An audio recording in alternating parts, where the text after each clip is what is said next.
പള്ളി അറ എന്ന് പറയാറില്ലേ, പള്ളി ഉറക്കം. പള്ളി ഉറക്കം, ഇതൊക്കെ പള്ളിയാണ്. രാജാവ് പള്ളി ഉറക്കം വിട്ടെഴുന്നേറ്റു എന്ന് പറഞ്ഞതിൻ്റെ അർത്ഥം രാജാവ് എന്നും ജുമഅത്ത് പള്ളിയുടെ മിഹ്റാബിൽ ഉറങ്ങിയിരുന്നതിൻ്റെ അർത്ഥം. പണ്ടൊരാൾ ചോദിച്ചു കണ്ടക്ടറോട്, ഞാൻ ബസ്സിലുണ്ടാകുമ്പോൾ, നീ എന്താ നോക്കി പേടിപ്പിക്കുക? അപ്പോൾ കണ്ടക്ടർ, ഞാൻ നോക്കുമ്പോൾ നീ എന്തിനാ പേടിക്കുന്നത്? അത് നിനക്ക് പേടിക്കാണ്ടിരുന്നാൽ പോരെ. അത് എൻ്റെ കുഴപ്പമില്ലല്ലോ, നീ പേടിക്കുന്നത് ഏതോ ഒരു മുക്കരിക്ക് അങ്ങനെ ചിന്തിച്ചു പോലും. ഖുർആൻ ഓതുമ്പോൾ ഇബ്ലീസ്, വിശുദ്ധ ഖുർആൻ ഇബ്ലീസോ, അയാൾ വേഗം പേനെടുത്താൽ വെട്ടി എന്നിട്ട് അയാൾ പേര് എഴുതിയെന്ന് പറഞ്ഞു. അപ്പോൾ അടുത്തൊരു സാധനം എനിക്ക് ചോദിക്കാനുണ്ടായിരുന്നത്, ശരിക്കും ഇപ്പം വലിയൊരു പ്രശ്നമായ മറ്റൊരു വരി, ചുവരുകളുള്ള പള്ളികളാണ്. ചുവരുകളുള്ള പള്ളികളാണ്. അതിൻ്റെ ഇടയിൽ ഈ അഖ്താബാണ് ഇബ്ലീസ് ഇല്ലേ, അത് നേരത്തെ പറഞ്ഞല്ലോ നമ്മൾ. നിയമം നോക്കി നടന്നാൽ ഖുതുബുൽ അഖ്താബാണ്. അതേപോലത്തെ ഒരു ബൈത്ത് അറബിൽ ഞാൻ പണ്ട് കണ്ടിട്ടുണ്ട്. ലൗകാന ഫിൽ ഇൽമി മിൻ ദൂനി തഖ്വ ശറഫ്. വിജ്ഞാനത്തിന് തഖ്വയില്ലാത്ത ഒരു മഹിമ ഉണ്ടായിരുന്നു. തഖ്വയില്ലാത്ത വിജ്ഞാനത്തിന്, തഖ്വ എന്ന് പറഞ്ഞാൽ ഇഖ്ലാസ്, ഇഖ്ലാസ് ഇല്ലാത്ത ഒരു ഇൽമിന് എന്തെങ്കിലും സ്ഥാനമുണ്ടായിരുന്നുവെങ്കിൽ ലകാന അഷ്റഫൽ ഹൽക്ക് ഇബ്ലീസു, ഇബ്ലീസ് അഷ്റഫുൽ ഹൽക്ക് ആകുമായിരുന്നു. എന്നൊരു കവിത, ഒരു അറബി കവിത പണ്ടുണ്ട്. ഞാനത് കണ്ടിട്ടല്ല എഴുതിയത്, പിന്നീട് ഞാൻ ആ കവിത കണ്ടിട്ടുണ്ട്. ഞാൻ എഴുതുമ്പോൾ ആ കവിത കണ്ടിട്ടില്ല. പിന്നീട് ഇങ്ങനെ ആൾക്കാരിങ്ങനെ പറഞ്ഞപ്പോൾ ഞാൻ അങ്ങനെ ആരെങ്കിലും പറഞ്ഞിട്ടുണ്ടോ എന്ന് അന്വേഷിച്ചപ്പോൾ കിട്ടിയൊരു കവിതയാണ്.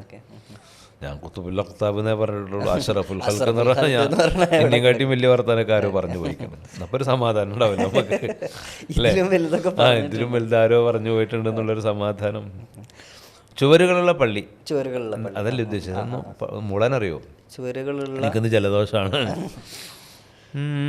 ചുവരുകളുള്ള പള്ളികളാണേറ്റം കുലുമാലാപ്പീസ്, ഓ കുലുമാലാപ്പീസ്.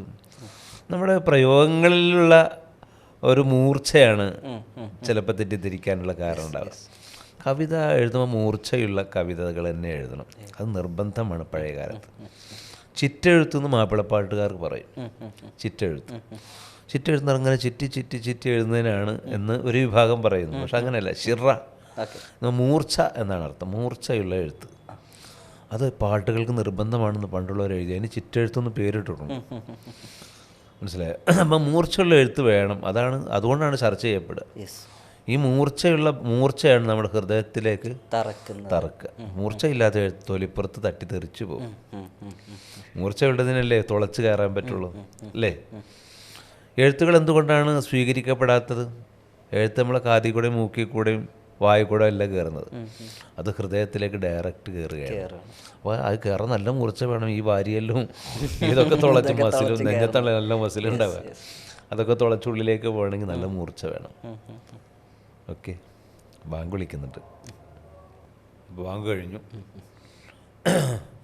തുളച്ചു കയറുന്ന വാക്കുകൾ കവിതയിലുണ്ടെങ്കിൽ അത് ശ്രദ്ധിക്കപ്പെടും. അതാണ് നമ്മുടെ ഹൃദയത്തിലേക്ക് തുളച്ച് കയറുക. അതിന് മൂർച്ച എന്ന് പറയാം. ചിറ്റെഴുത്ത് എന്ന് പറയുന്നത് അതിനെയാണ്. അല്ലാതെ ചിറ്റെഴുത്തെന്ന് പറഞ്ഞാൽ ചിറ്റി അതും അങ്ങനെ അർത്ഥം വെക്കാം. അതാ അവരെ വെച്ചത് അതിൻ്റെ ചിറ്റ് എന്നുള്ള ആ ഭാഷാർത്ഥത്തിൽ അർത്ഥം വെച്ചവരാണ് ചിറ്റെഴുത്തർ. അങ്ങനെ ചിറ്റി അതിന് പേർഷ്യൻ ഭാഷയിൽ ഷിറ അങ്ങനെ എന്തോ പറഞ്ഞു കേട്ടു. ബാലകൃഷ്ണൻ പള്ളിക്കുന്ന് അങ്ങനെ പറഞ്ഞു കേട്ടിട്ടുണ്ട്, മൂർച്ചയുള്ളത്. ഈ പള്ളി കഴിഞ്ഞിട്ട് പിന്നെ കുലുമാലാപ്പീസ് എന്ന് പറയുമ്പോഴുണ്ടാവുന്ന ഒരു മൂർച്ചയുണ്ടല്ലോ, ആ മൂർച്ചയാണ് തെറ്റിദ്ധരിപ്പിക്കുന്നത്. അങ്ങനെ പള്ളി കഴിഞ്ഞ ഉടനെ കുലുമാലാപ്പീസ് പറഞ്ഞുകൂടാ, അങ്ങനൊന്നും നിയമമില്ല. അത് പള്ളിനെ കുറിച്ചല്ല എന്ന് വിചാരിച്ചാൽ മതി. ഇപ്പൊ ഖുർആനിൽ ഇബ്ലീസ് എന്നുള്ള പ്രയോഗമല്ലേ, ഇത്ര വിശുദ്ധമായ ഒരു ഗ്രന്ഥത്തിൽ ഒരു വെറുക്കപ്പെട്ടവന്റെ പേരെങ്ങനെ ഏതോ ഒരു മുക്കരിക്ക് അങ്ങനെ ചിന്തിച്ചു പോലും. ഖുർആൻ ഓതുമ്പോൾ ഇബ്ലീസ്, വിശുദ്ധ ഖുർആൻ ഇബ്ലീസോ, അയാൾ വേഗം പേനെടുത്താൽ വെട്ടി എന്നിട്ട് അയാൾ പേര് എഴുതിയെന്ന് പറഞ്ഞു. അപ്പോൾ അങ്ങനെയുള്ള ആളുകളൊക്കെ ഉണ്ടാവും. അപ്പോൾ അതൊന്നും നമുക്ക് നോക്കിയിട്ട് കാര്യമില്ല. അപ്പോൾ ദ്വയാർത്ഥമല്ല, നേരിട്ട് വാക്ക് കേൾക്കുമ്പോൾ നമ്മളിങ്ങനെ നമ്മളെ ഇഷ്കാലാക്കുന്നൊരു വാക്ക് കേട്ടാൽ അതിൻ്റെ അർത്ഥം ചെയ്യണം. അല്ലാതെ അങ്ങോട്ട് ഇഷ്കാലാവാൻ വിധിക്കപ്പെടുകയല്ല വേണ്ടത്. ചില ആളുകളുണ്ട് ഇഷ്കാൽ എന്ന് പറഞ്ഞാൽ മനസ്സിലായില്ലേ, തെറ്റിദ്ധരിക്കാൻ വിധിക്കപ്പെട്ട കുറേ ആൾക്കാർ. നമ്മളങ്ങനെ എന്തിനാണെന്ന് നിന്ന് കൊടുക്കുന്നത്? ഒരാൾ തെറ്റിദ്ധരിക്കുന്ന വാക്ക് പറഞ്ഞാൽ നമ്മളങ്ങനെ തെറ്റിദ്ധരിക്കുക? അതിൻ്റെ ആവശ്യമില്ല. നമ്മൾ തെറ്റിദ്ധരിക്കാഞ്ഞാൽ പോരെ, പ്രശ്നം തീർന്നില്ലേ? പണ്ടൊരാൾ ചോദിച്ചു കണ്ടക്ടറോട്, ഞാൻ ബസ്സിലുണ്ടാകുമ്പോൾ, നീ എന്താ നോക്കി പേടിപ്പിക്കുക? ആ അപ്പോൾ കണ്ടക്ടർ, ഞാൻ നോക്കുമ്പോൾ നീ എന്തിനാ പേടിക്കാൻ? അത് നിനക്ക് പേടിക്കാണ്ടിരുന്നാ പോരെ. അത് എൻ്റെ കുഴപ്പമില്ലല്ലോ, നീ പേടിക്കുന്നത് എൻ്റെ കുഴപ്പം, നീയാണ് പേടിക്കുന്നത് എന്ന് പറഞ്ഞതുപോലെ തെറ്റിദ്ധരിക്കാനായിട്ട് വിധിക്കപ്പെട്ടാൽ നിന്ന് കൊടുക്കാതിരിക്കുക. ഒരാൾ തെറ്റിദ്ധരിക്കുന്ന വാക്ക് പറഞ്ഞാൽ നമ്മൾ ശരിയായിട്ട് എടുത്തിട്ട് നല്ലപോലെ ചിന്തിച്ചാൽ പോരെ. അപ്പോൾ ചുമരുകളുള്ള പള്ളി എന്ന് വെച്ചാൽ നമ്മൾ വിഭാഗീയതയുള്ള ആത്മീയ കേന്ദ്രങ്ങൾ. പള്ളി എന്ന് ഉദ്ദേശിച്ച പള്ളി തന്നെയല്ല, ആത്മീയ കേന്ദ്രങ്ങളൊക്കെ പള്ളി പറയാം. പള്ളിക്കൂടെന്ന് പറയാറില്ലേ, പള്ളി അറ എന്ന് പറയാറില്ലേ, പള്ളി ഉറക്കം. ഇതൊക്കെ പള്ളിയാണ്. രാജാവ് പള്ളി ഉറക്കം വിട്ടെഴുന്നേറ്റു എന്ന് പറഞ്ഞതിൻ്റെ അർത്ഥം രാജാവ് എന്നും ജുമഅത്ത് പള്ളിയുടെ മിഹ്റാബിൽ ഉറങ്ങിയിരുന്നതിൻ്റെ അർത്ഥം അല്ല, അത് പള്ളി ഉറക്കം എന്നാണ് രാജാവ് ഉറങ്ങുന്നതിന് പറയാം അല്ലേ. അതിൻ്റെ അർത്ഥം അയാൾ പള്ളി ഉറങ്ങിയെന്നൊന്നുമല്ല, അങ്ങനൊന്നും അർത്ഥം വെക്കരുത്. അതൊക്കെ ഓരോ പ്രയോഗങ്ങളാണ്. അപ്പോൾ വിഭാഗീയതുള്ള കറുത്തവനെ വെളുത്തവനെ വേർതിരിക്കുന്ന, പണക്കാരനെ ദരിദ്രനെ വേർതിരിക്കുന്ന, അല്ലെങ്കിൽ മറ്റു വല്ല ഗ്രൂപ്പിസം ഉണ്ടാക്കുന്ന, അയാൾ മറ്റ് തരീക്കത്താണ്, ഇയാൾ സൂഫിയാണ്, മറ്റാൾ ഏപ്പിയാണ്, ഈക്കാണെന്നൊക്കെ ഉള്ളൊരു അങ്ങനെയുള്ള നന്മയുടെ കേന്ദ്രങ്ങളെ അത് വല്ലാതെ ബാധിക്കും. അതിലേക്കാണ് വിരൽ ചൂണ്ടുന്നതിന് ഒരർത്ഥം. ഒരർത്ഥം എന്ന് പറഞ്ഞാൽ പല അർത്ഥങ്ങളും ഉണ്ടാവാം.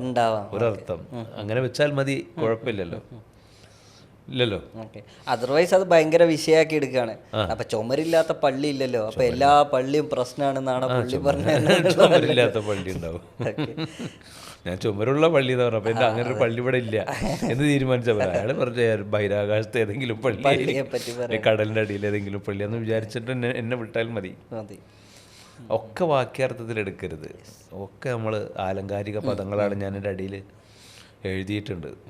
അല്ലെങ്കിൽ നമ്മളെ മറ്റേ പോലീസുകാരനെ പോലെ ആവും. ഇപ്പോൾ ഇത് ഒറിജിനൽ പോലീസുകാരനല്ല, പോലീസിൻ്റെ പേരിൽ കേസെടുക്കേണ്ട ഒരു കഥയിലുള്ള പോലീസുകാരൻ. അയാൾ ഒരു പള്ളിയിൽ അച്ഛൻ സൈക്കിളിൽ ഇങ്ങനെ വരികയാണ്. അപ്പോൾ അന്നത്തെ കാലത്തിലും സൈക്കിളിൽ നമുക്ക് വേറൊരാളെ കയറ്റാൻ പാടില്ല. ഇനെന്താ പറയുക, ഡബിൾ എടുക്കാൻ പാടില്ല. അപ്പോൾ ഇയാളൊരു നല്ല വഴുതലും ഒക്കെ ഉള്ള എന്താണ് പറയാ, വഴുതി വീഴുന്ന അത്ര വൃത്തിയുള്ള റോഡല്ല, അതിലെ വന്ന് രക്ഷപ്പെട്ട് ഇങ്ങനെ പോലീസുകാരൻ ഇപ്പുറത്ത് കാത്തു നിൽക്കുന്നുണ്ട്. അച്ഛോ, നിങ്ങളെങ്ങനെയാണ് ഇത്രയും മോശമായ വഴിയിലൂടെ രക്ഷപ്പെട്ടു? അപ്പോൾ അല്ല, എൻ്റെ കൂടെ ദൈവമുണ്ട്, എൻ്റെ കൂടെ ദൈവമുണ്ട്. അതൊരു ആലങ്കാരിക പദം. പക്ഷെ പോലീസിന് അയാൾ ഇതിട്ട് കേസ് എടുത്തു, ഡബിൾ വെച്ചതിന്. ദൈവത്തിന് നിങ്ങൾ ഡബിൾ ലോഡ് വെച്ചു. അയാൾ പറഞ്ഞതാണ് ഒരു ആലങ്കാരിക, ഒരു ഭക്തിസാന്ദ്രമായ വാക്ക്. പക്ഷെ പോലീസുകാരൻ എടുത്തുന്നത് നിയമത്തിന്റെ ഭാഷ. അയാൾക്കെതിരെ കേസ് എടുക്കും. അങ്ങനെയുള്ള പോലീസുകാർ ആവരുത് നമ്മൾ പൊതുജനം. എന്തെങ്കിലും കേൾക്കുമ്പോഴേക്ക് അപ്പോഴത്തേക്ക് അതിൻ്റെ ഭാഷാർത്ഥം മാത്രം ചിന്തിച്ച് വരാൻ പാടില്ല. അങ്ങനെ നൂറുകണക്കിന് ഉദാഹരണങ്ങൾ പറയാനുണ്ടാവും. പക്ഷെ അതൊന്നും ഇപ്പം നമുക്ക് സമയക്കുറവുകൊണ്ട് പറയുന്നില്ല. ആ പാട്ട് വലിയ ഒരുപാട് അർത്ഥങ്ങൾ, നല്ല അർത്ഥങ്ങൾ ആ പാട്ടിലുണ്ട്. നല്ല സ്ട്രൈറ്റ് ആയിട്ട് അർത്ഥം വെക്കാൻ പാടുന്ന പാട്ടിന് ആ ഒരുപാട് വാക്കുകളുണ്ട്. അതൊന്നും പറയാതെ എവിടെയെങ്കിലും കൊണ്ടിട്ടുണ്ടോ എന്ന് നോക്കുന്ന അതിനോട് നമുക്ക് ഒരു വരി ഇങ്ങനെയുണ്ട്: കുടിലിന് പോലും കൊട്ടാലത്തിൻ പെയിന്റ് ആണല്ലോ ഹലാക്ക്, പെയിന്റ് ആണല്ലോ ഹലാക്ക്. അതെ, അതെന്ന് വെച്ചാൽ നമ്മളുടെ പുറംപൂച്ചുകൾ, അതിനെക്കുറിച്ചാണ് അതിൽ പറയുന്നത്. പുറംപൂച്ച് എന്ന് പറഞ്ഞാൽ പുറംമോടികൾ, ഉള്ളിലൊന്നും ഉണ്ടാവില്ല. പെയിന്റ് കണ്ടാൽ നമ്മൾ, അല്ലെങ്കിൽ പുറം കണ്ടാൽ നമ്മളത് കൊട്ടാരമാണെന്ന് വിചാരിക്കും, മഹാസംഭവമാണെന്ന് വിചാരിക്കും. നോക്കുമ്പോൾ അതൊരു കുടിലായിരുന്നു, ഇത് അഭിനയമായിരുന്നു. ഒന്നുമില്ലാത്ത, ഉള്ളിലൊന്നുമില്ലാത്ത ആളുകൾ കൂടുതൽ പുറത്ത് കാണിക്കുന്ന ഒരു കാലഘട്ടം. അതൊരു മോശമാണെന്നല്ല, അത് എൻ്റെ കവിക്കത്ര ഇഷ്ടപ്പെട്ടിട്ടില്ല എന്നതിൻ്റെ അർത്ഥമുള്ളൂ. എല്ലാവരും ചെയ്യണ മോശം എന്നല്ല, കവിയാകുന്ന ആ കവിക്കതത്ര രസിച്ചിട്ടില്ല. ഉള്ളതുപോലെ കാണിക്കാനാണ് കവി പറയുന്നത്. ധനാഢ്യൻ അയാൾ ധനം കാണിക്കട്ടെ, അത് അള്ളാഹ്ക്ക് ഇഷ്ടമാണ്. ഒരു മഹാനായ പണ്ഡിതൻ ലൈസ്റുല്ലാൻ, അങ്ങനെ ഒരു മഹാധനികനായ ഒരു പണ്ഡിതനുണ്ടായിരുന്നു. മദ്ഹബിൻ്റെ ഇമാമാണെന്ന് പോലും ആളുകൾക്ക് അഭിപ്രായമുള്ള ഒരു പണ്ഡിതൻ. അദ്ദേഹം വലിയ പണക്കാരനാണ്. അയാൾ സാധാരണ യാത്രയിൽ പോലും 3 കപ്പലുകളാണ് അയാളുടെ യാത്രക്ക് ഉപയോഗിക്കുക. അപ്പോൾ അയാളോട് ചോദിച്ചു, എന്തിനാണ് ഇത്ര ആർഭാടം? ആ മഹാൻ പറയുന്നു, അള്ളാഹു എനിക്ക് ധനം തന്നു, അത് എൻ്റെ ജീവിതത്തിൽ കാണാൻ അവൻ ഇഷ്ടപ്പെടുന്നു. അത് അദ്ദേഹത്തിൻ്റെ ഒരു മദ്ഹബാണ്. വേറെ അതിൻ്റെ എതിര് വേറൊരു മദ്ഹബുണ്ടെങ്കിൽ അതും സ്വീകരിക്കാം. വലിയൊരു ധനാഢ്യൻ കീറി പറഞ്ഞ് കുപ്പായൊക്കെ ഇട്ട് നടക്കുന്നതുകൊണ്ട് നമുക്ക് എതിരൊന്നുമില്ല. ഇദ്ദേഹത്തിൻ്റെ ഒരു മദ്ഹബ് അതാണ്, അതും സ്വീകരിക്കപ്പെടണം. അയാൾ അതിൻ്റെ പ്രൗഢിയിൽ ജീവിക്കാനാണല്ലോ എനിക്ക് അള്ളാഹു ധനം തന്നത്. അള്ളാഹു ആ ധനത്തിൻ്റെ പ്രൗഢി എൻ്റെ ജീവിതത്തിൽ കാണാൻ അള്ളാഹു ഇഷ്ടപ്പെടുന്നു എന്നാണ് അദ്ദേഹം പറയുന്നത്. അതും ഒരു നല്ലൊരു ന്യായമാണ്. അപ്പോൾ ഒരു ധനാഢ്യൻ അയാളുടെ ധനത്തിനനുസരിച്ച് ജീവിക്കട്ടെ, അത് കാണാനും അള്ളാഹുവിന് ഇഷ്ടമുണ്ട്. വലിയൊരു ധനാഢ്യൻ അയാളുടെ മകളുടെ കല്യാണം ഒരു പാവപ്പെട്ടവൻ്റെ കല്യാണം പോലെ കഴിക്കുന്നതിനോടൊന്നും നമുക്ക് യോജിപ്പില്ല. ദരിദ്രനും കുറച്ചും കൂടെ അയാളുടെ ദാരിദ്ര്യത്തിൻ്റെ മേലെ കഴിക്കണം എന്നാണ് കല്യാണം കഴിക്കണം. ആയിലിനു അല്ലാഹു റസൂൽ, ഞാൻ ഹദീസിൻ്റെ ലഫ്ലുകളൊന്നും പറയുന്നത് ചിലപ്പോൾ തെറ്റിപ്പോയ സോഷ്യൽ മീഡിയയാണ്, ഞാൻ വാക്കുമ്പോൾ പിടിക്കും. അതുകൊണ്ട് അതിൻ്റെ അർത്ഥങ്ങളാണ് പറയുന്നത്. നിക്കാഹിനെ കല്യാണത്തെ നിങ്ങൾ പരസ്യമാക്കുക, നിങ്ങൾ അതിന് ദഫ് മുട്ടുക, ആഘോഷമാക്കുക എന്നാണ് ചുരുക്കി പറഞ്ഞ അർത്ഥം. ലളിതമായി കല്യാണം കഴിക്കുക എന്ന് പ്രവാചകൻ പറഞ്ഞിട്ടില്ല എന്നാണ് എൻ്റെ അഭിപ്രായം. അത് ആഘോഷപൂർവ്വം 4 ആളൊക്കെ വിളിച്ച്, അല്ലെങ്കിൽ നിങ്ങളിപ്പോൾ ആരും കാണാണ്ടൊരു കല്യാണം കഴിച്ച് നിങ്ങൾ ഭാര്യനായിട്ട് ഇതിൽ കൂടെ പോകുമ്പോൾ അവൻ ഏതൊരു പെണ്ണായിട്ട് പോകണമെന്നില്ലേ, പ്രശ്നമല്ലേ? 4 ആളെ വിളിച്ച് നമ്മൾ പോയി കല്യാണം അവൻ്റെ ഭാര്യയാണിത്, തെറ്റിദ്ധാരണ ഒക്കെ വകയില്ലല്ലോ അവിടെ. തെറ്റിദ്ധാരണ എല്ലാം നല്ല മോശമാണെന്നല്ല, പക്ഷെ തെറ്റിദ്ധാരണകളുടെ ഇടങ്ങളെ നമ്മൾ സൂക്ഷിക്കണം. മവാലിയത്തുഹം സൂക്ഷിക്കുക. അല്ലാതെ ഇനി എന്ത് പറഞ്ഞാലും തെറ്റിദ്ധരിക്കുകയാണെങ്കിൽ നമുക്കൊന്നും ചെയ്യാനില്ല. ഉണ്ടോ? അപ്പോൾ നമ്മുടെ ഉള്ളതിനനുസരിച്ചുള്ള ജീവിതം അത് നമ്മൾ ശീലിക്കുക. നമ്മുടെ അടുത്ത് 10 രൂപ വേണമെങ്കിൽ അത് 100 രൂപയുടെ ആർഭാടം കാണിക്കരുത്. 5 രൂപയുടെ ആർഭാടം കാണിക്കുക, അല്ലെങ്കിൽ 9 രൂപയുടെ, അല്ലെങ്കിൽ 10 കാണിക്കാം. 100ൻ്റെ കാണിക്കുന്നത് അത്ര നല്ല ശീലമല്ല. കാണിച്ചു വിചാരിച്ചിട്ട് തല പോകുന്ന കേസൊന്നുമല്ല, നല്ലൊരു ശീലമല്ല. ഇങ്ങനെയൊക്കെ ശീലിക്കുക എന്നൊരു കവി പറഞ്ഞു വെക്കുകയാണ് ഒരർത്ഥം. 100 കണക്കിന് അർത്ഥം വേറെ ആത്മീയ മേഖലയിലേക്ക് വരുമ്പോൾ പല അർത്ഥങ്ങളിലതെന്ന് പറഞ്ഞ പ്രശ്നമാണ്. ചില ആൾക്കാർ ഹൗസുല്ലാദമാണ്, കുത്തുബു സമാനാണെന്ന് പറഞ്ഞു വരും, ഞാൻ ഇമാം മഹദിയാണെന്ന് പറഞ്ഞു വരും. അല്ലേ? അതൊന്നും അല്ലാതെ അത് പറയുമ്പോഴുള്ളൊരു പ്രശ്നമുണ്ടല്ലോ. എൻ്റെ അടുത്ത് വന്നിട്ടുണ്ട് ഒരാൾ, ഇമാം മഹദിയാണ്. അദ്ദേഹം ഇമാം മഹദിയാണോ അല്ലേ എന്ന് ഞാൻ ചോദിച്ചിട്ടില്ല. ഞാൻ എന്നോട് പറഞ്ഞത് അതൊന്ന് എൻ്റെ സ്റ്റുഡിയോയിൽ വന്നിട്ട് അതൊന്ന് പറഞ്ഞു തരണം, ഞാൻ ഇമാം മഹദിയാണ് ഒരു ശബ്ദരേഖ ഉണ്ടാക്കി തരണം എന്ന് പറഞ്ഞു. ഞാൻ ഉണ്ടാക്കി കൊടുത്തു. കാരണം ഞാൻ ഇമാം മഹദിയാണല്ലേ, ഞാൻ അത് അന്വേഷിക്കാൻ പോയില്ല. അപ്പം തോന്നിയൊരു വാചകമാണ്, കുടിലിന് പോലും കൊട്ടാരത്തിൻ പെയിൻറ്. അത് ഞാൻ എനിക്ക് തോന്നുന്നു എനിക്ക് എഴുതി വെക്കാമല്ലോ. അയാളോട് പറഞ്ഞില്ല എന്നല്ലോ ഉള്ളൂ. അയാളോട് എന്തിനാ പറയുന്നത്? അയാൾ പറഞ്ഞപ്പോൾ അയാൾ വിശ്വസിക്കൂ? ഇല്ല.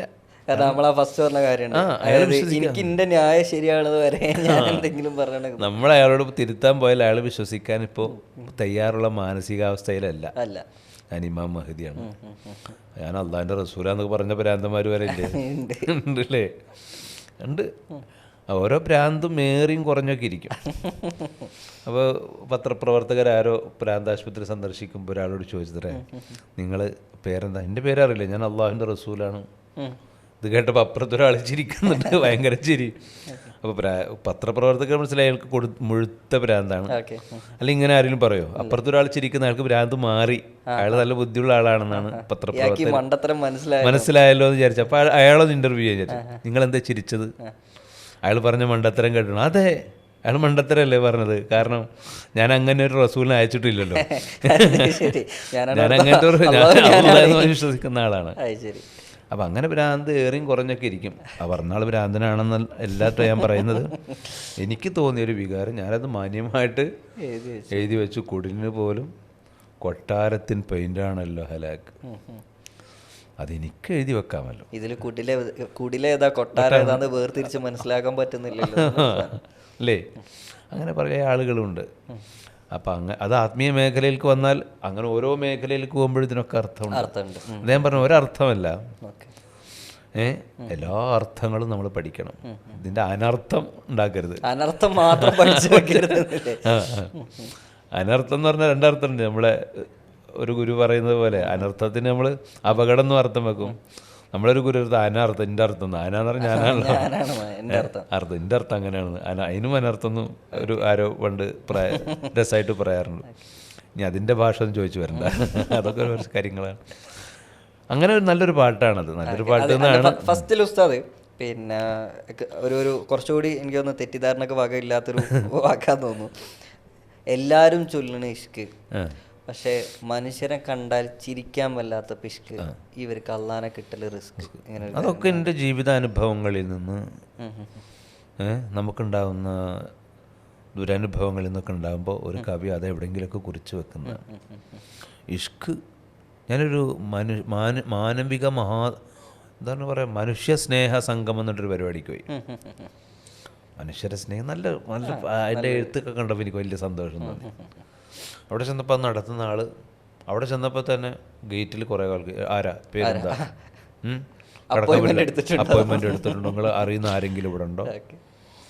ഞാൻ പറഞ്ഞു മനുഷ്യ സ്നേഹം, ഞാൻ മനുഷ്യനാണ്, കണ്ടിട്ട് മനസ്സിലായി.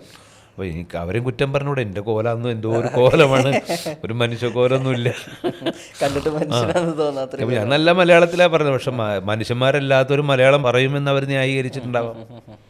പക്ഷെ ഞാനങ്ങനെയൊക്കെ കയ്യും കാലും പിടിച്ച് കയറി ഏതോ ഒരു സെക്യൂരിറ്റിക്ക് ഇയാളൊരു മനുഷ്യത്വം എവിടുന്നോ കാണുന്നുണ്ട് അങ്ങനെ കണ്ടല്ലോ, അങ്ങനെ അതിനകത്ത് കയറ്റി. ഇത് നടത്തുന്ന ആള് നീ ആരടാ, ഏത് പഹയനാണ് ആയിരിക്കുന്നത്, എന്തോ തൊപ്പിയിട്ടിട്ടാണ് ഞാൻ കയറി ചെന്നത്. അപ്പോൾ ഞാൻ മനുഷ്യന്മാരല്ലേ, തൊപ്പിയിടാം തൊപ്പിയിടാതിരിക്കാം, ഇത് തൊപ്പിയിടുന്നവരുടെ കൂട്ടായ്മയുമാണ് നടത്തുന്നവർ, അല്ലാണ്ട് മറ്റേ മതസ്ഥരൊന്നുമല്ല, നമ്മുടെ സ്വന്തം ആൾക്കാരാണ്. അപ്പോൾ തൊപ്പിയിട്ട് ഞാൻ കയറി ചെന്നപ്പോൾ ഏത് ഹംക്കാണ് ആ തൊപ്പിയിട്ട് കയറി വന്നിരിക്കുന്നത് എന്ന് നടത്തുന്ന ആളെന്നെ ചോദിക്കുമ്പോൾ ഉണ്ടാകുന്നൊരു വിഷമുണ്ടല്ലോ. മനുഷ്യനെ കണ്ട അവർ ചിരിക്കുന്നില്ല, അവരൊരു സംശയത്തോടെ നോക്കുന്നു, കണ്ണുരുട്ടുന്നു.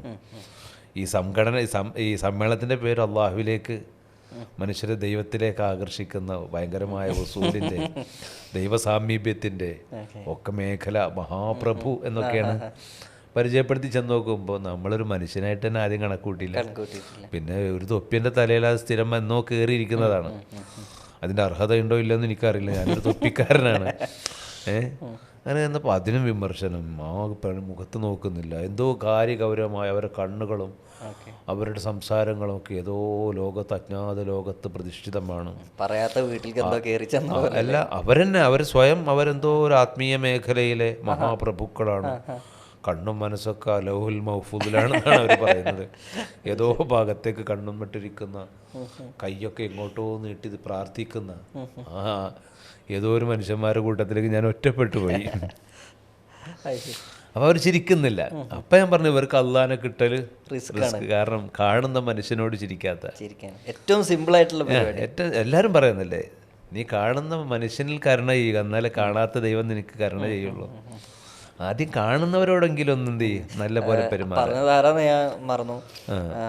അടുത്തു നിൽപ്പോ ഒരു അനുജനെ നോക്കാൻ അക്ഷികളില്ലാത്തവർ കരൂപൻ ഈശ്വരൻ അദൃശ്യനെങ്കിൽ. അതെ, എത്ര നല്ല വാക്കാണത്. അപ്പോൾ ഇത് ഇവര് ആകാശത്തേക്കാണ് നോക്കുന്നത്. ആകാശത്തൊരു ദൈവമുണ്ടെന്ന് അവർ വിശ്വസിക്കുന്നു. ദൈവം എവിടെയെങ്കിലും ഉണ്ടാവട്ടെ, ദൈവം എന്തായാലും ഉണ്ടല്ലോ.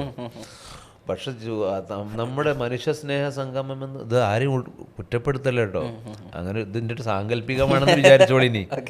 അതൊക്കെ സാങ്കല്പികമാണ്, അങ്ങനെ ഒരു സംഭവം ഇല്ല എന്ന് തന്നെ പറഞ്ഞു. ഇനി അങ്ങനെ ഒരു സംഘം ആരോ വെച്ചിട്ട് അവരെന്നെ കുറ്റപ്പെടുത്തുക, കഥാപാത്രങ്ങളൊക്കെ തികച്ചും സാങ്കല്പികമാണ്.